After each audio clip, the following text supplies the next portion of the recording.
Hello everyone, प्रज्ञा empower studies में आपका स्वागत है।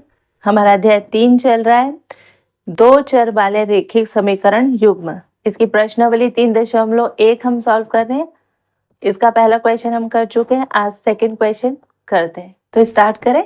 देखिए, अनुपातों A1/A2, B1/B2, C1/C2 की तुलना कर ज्ञात कीजिए कि निम्न समीकरण युग्म द्वारा निरूपित रेखाएं एक बिंदु पर प्रतिच्छेद करती है, समपाती है या समांतर है।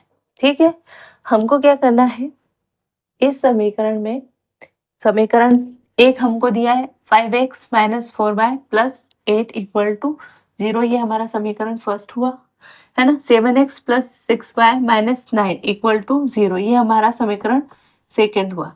इसमें मैंने जब आपको पहला लेक्चर इस प्रश्नावली का पढ़ाया था, जिसमें मैंने अध्याय का परिचय दिया था, उसमें मैंने हर चीज आपको बताई थी कि इसमें A1, A2, B1, B2, C1, C2 कैसे निकालने हैं, है ना। ये सब मैंने आपको बताया था। तो आई होप कि आपने वो लेक्चर पढ़ा होगा, वीडियो देखा होगा, जिससे आपको ये सारे क्वेश्चन इजी लगेंगे। तो हम स्टार्ट करते हैं। देखिए, हम ये जो समीकरण एक है, इसमें भी अगर आप वो लेक्चर नहीं देख पाए हैं तो देख लेना, इसमें भी मैं बता रही हूँ आपको। देखिए, 5x - 4y + 8 = 0। समीकरण एक की तुलना मूल रूप से करने पर, मूल रूप क्या है, A1x + B1y + C1 = 0। ठीक है, इससे हमको A1, B1 और C1 मिलेंगे। तो A1 बराबर क्या होगा, 5। ठीक है, x का गुणांक 5। B1 क्या है, y का गुणांक। इधर देखो, y का गुणांक क्या है, -4, क्योंकि ये तो प्लस में है, तो यहाँ क्या होगा, -4। C1 क्या है, अचर पद। यहाँ पर अचर पद क्या है, 8 प्लस का है। ठीक है, वैसे ही समीकरण दो की तुलना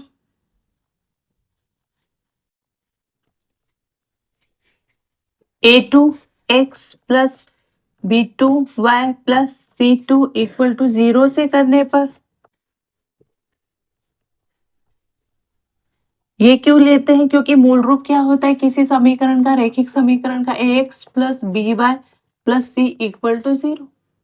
ठीक है, ये दो समीकरण है, तो इनको अलग अलग बताने के लिए हमने ये a को a1 कर दिया, b को b1, c को c1, और दूसरे समीकरण में a2, b2, c2 कर दिया। ठीक है, ये मूल रूप होता है। ठीक, तो a2 बराबर 7, b2 बराबर क्या होगा, y का गुणांक यानी 6, C2 यानी अचर पद, इसमें जो नॉन वेरिएबल है, तो 9। ठीक ठीक है, तो देखो A1/A2 करो तो A1 का मान क्या है, 5, A2 का मान है 7। ठीक है, B1/B2 करो तो क्या होगा, यही बोला है, A1/A2, B1/B2 और C1/C2, इसकी तुलना करना है। तो B1 क्या है, -4, और B2 क्या है, 6। तो ये हो जाएगा 2 दूनी 4, 2 तिया 6, ये 2 से कटा तो -2/3 B1/B2। अब C1/C2 देखो तो क्या है, C1/C2 है 8/-9। ठीक है, ये माइनस को आप ऊपर लिखो, नीचे लिखो, एक ही चीज है। इसको ऐसे भी लिख सकते हो ना, ये भी वही चीज है। ठीक, तो देखो A1/A2 5/7, B1/B2 क्या है, -2/3, और 8 C1/C2 क्या है, 8/-9। ये तीनों बराबर नहीं है, मतलब A1/A2 बराबर नहीं है B1/B2 के, है ना।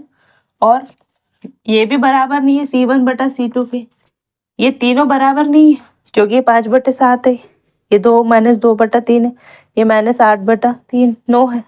ये तीनों बराबर है क्या, A1/A2 बराबर नहीं है B1/B2 के, बराबर नहीं है C1/C2 के। मैंने आपको बताया था कि अगर सिर्फ आप इतना भी निकाल लो यानी A1/A2 नॉट इक्वल टू है या बराबर नहीं है B1/B2 के, तो ये रेखा कैसी होती है? इनसे बनने वाला यानी इस ग्राफ्स, इन दोनों समीकरणों से बनने वाला ग्राफ की जो रेखा है वो कैसी होगी? प्रतिच्छेद होगी, प्रतिच्छेदी होगी। दोनों एक दूसरे को किसी न किसी बिंदु पर प्रतिच्छेद करेगी। और क्वेश्चन में भी ये बोला है ना, A1/A2 B1/B2 C1/C2 की तुलना कर ज्ञात कीजिए कि निम्न समीकरण युग्म द्वारा निरूपित रेखा एक बिंदु पर प्रतिच्छेद करेगी क्या? तो ये सही है। संपाती कब होती है? जब दोनों रेखाएं, एक रेखा दूसरी रेखा के ऊपर होती। एक रेखा ऐसी है उसके ऊपर दूसरी रेखा पूरी आ जाए, यानी ये एक रेखा उसी के ऊपर दूसरी रेखा, ये संपाती है ना। और ये प्रतिच्छेदी, ये संपाती और ये पैरेलल, समांतर। तो अभी हमारा ये जो समीकरण है, ये दोनों समीकरण रैखिक समीकरण युग्म से जो ग्राफ बनेगा, इसमें जो दो लाइनें बनेगी एक दूसरे को इस तरह से प्रतिच्छेद करेगी किसी भी तरीके से। वो तो बिंदु बनाएंगे तब पता पड़ेगा कैसे प्रतिच्छेद कर रही है। ऐसे कर रही है ना, ऐसे कर रही है, ऐसे कर रही है ना, कैसे कर रही है तो बस जब हम ग्राफ बनाएंगे तब पता चलेगा। लेकिन अभी हमको ये देख के पता चल गया कि ये प्रतिच्छेदी है, तो हम आंसर में क्या लिख देंगे? नीचे वाली चीज में ऊपर लिख दे रही हूँ। अतः ये है ना A1/A2 not equal to B1/B2 not equal to C1/C2, ये मिल गया। मतलब अतः दिए गए रैखिक समीकरण युग्म को निरूपित करने वाली रेखाएं एक दूसरे को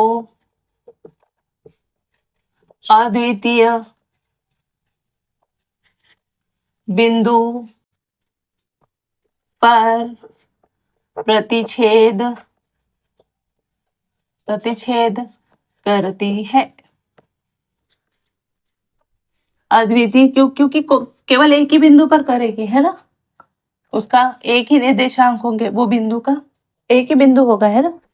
एक x निर्देशांक होगा, एक y निर्देशांक होगा। तो ये आंसर है।